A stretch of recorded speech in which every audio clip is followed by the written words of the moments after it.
You guys can't really see him, but I hope that you guys, if this was your cat, you would miss him too.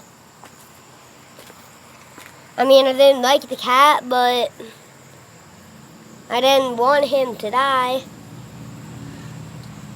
Hope you guys understand I won't be uploading in for a day or two. Hope you guys understand. So we have this cat called Smokey. One day he got out of the house. So we went outside. We went to Smokey. Well, my sister came in the room and she told me that Smokey died.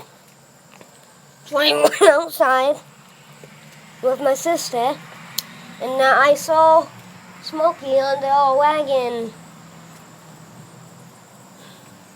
And I don't know why, but first my sister's dog died. I couldn't even cry at that. Second, Smokey dies. I don't cry at all. I think I'm so used to holding dying stuff that I can't even cry at it. Well, goodbye, guys.